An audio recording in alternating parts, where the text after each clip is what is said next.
Salut à toi, bienvenue sur ma chaîne, c'est Afro Queen. Dans la vidéo d'aujourd'hui, je voulais aborder un sujet qui peut paraître un peu sensible, mais il me semblait que je devais quand même le mentionner parce que ça fait quand même beaucoup les nouvelles de nos jours depuis, je dirais, les 6 derniers mois.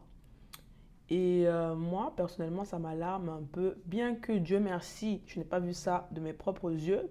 J'espère ne pas voir ça de mes propres yeux un jour. Juste le fait d'en entendre parler et que ça soit dans la ville où je vis, je voulais juste par prévention vous en parler vous aussi, au cas où vous n'étiez pas au courant. Tout ça pour dire que c'est que durant les derniers mois à Montréal, il y a eu plusieurs fois les unes de journaux qui parlaient de la violence qui se passe à Montréal, que ce soit par rapport à des tirs ou par rapport à des agressions. Donc, comme vous pouvez le voir sur sur l'écran, on vous dit que j'ai pas envie que certains mots soient bloqués par YouTube. Donc, comme vous pouvez le voir, vous avez vu il y a eu 3 blessés à Montréal récemment par rapport à un événement qui s'est passé. Et ce sont des événements qui sont assez récurrents. Donc là, vous voyez une page de presse, là, vous envoyez une autre page de presse. Là encore, une autre page de presse. Euh, Encore une fois, même chose, une agression centre-ville de Montréal durant la nuit.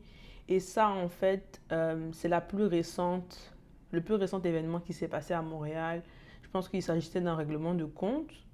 Et apparemment, il y a deux groupes qui sont rivaux et de temps en temps, c'est des représailles, etc. Je ne connais pas vraiment toute l'histoire, mais c'est pour vous dire que durant les 6 derniers mois, ou même depuis le mois de janvier, euh, les, les événements comme ça ont énormément augmenté dans la ville de Montréal. Comme je l'ai dit, moi personnellement, Dieu merci, je n'ai jamais vu ces choses-là de mes propres yeux, mais chose que je ne souhaite à personne, déjà d'un côté.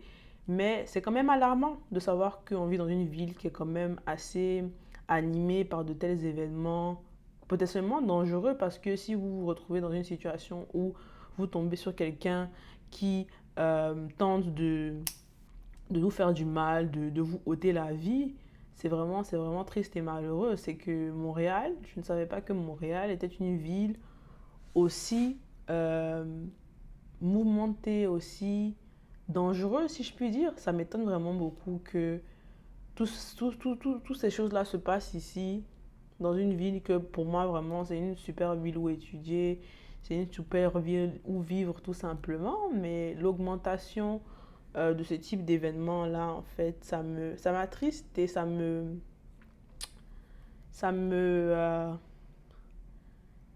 ça me perturbe un peu parce que moi, personnellement, c'est pas forcément relié à ça, mais c'est relié au fait qu'il faut se méfier de tout, il faut toujours avoir les yeux ouverts. Tu sais pas qu'est-ce qui peut se passer, il faut toujours être euh, à l'affût, il faut connaître son environnement, faut pas, quand tu sors de chez toi, faut pas sortir la tête baissée, vraiment prendre le temps de voir qu'est-ce qui se passe autour de toi, pas pour dire qu'il faut être parano, mais je prends un exemple tout bête. J'ai l'habitude de sortir de chez moi à la pause midi pour prendre une marche autour de l'endroit où je vis, tu vois.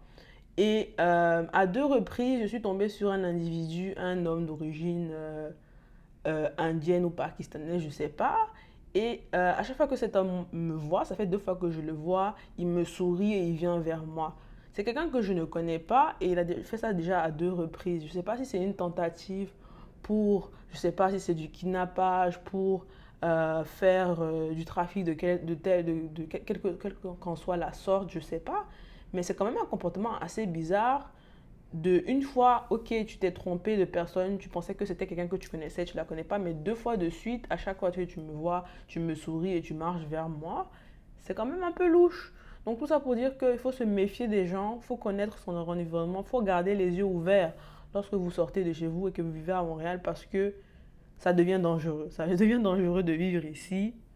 Faut essayer au plus possible de ne pas se trouver au mauvais endroit au mauvais moment, bien qu'on ne peut pas prédire les choses.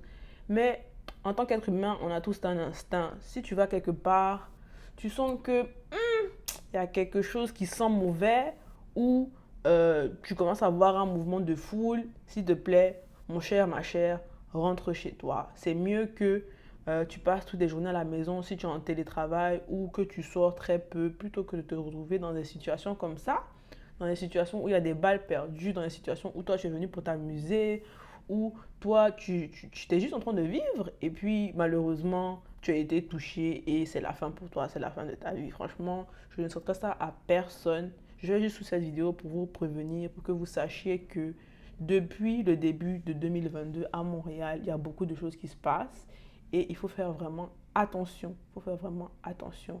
Encore une fois, Dieu merci, je dis, moi je n'ai pas vu ça de mes propres yeux et je ne souhaiterais pas le voir de mes propres yeux, mais juste le fait d'en entendre parler quotidiennement, régulièrement, c'est assez perturbant.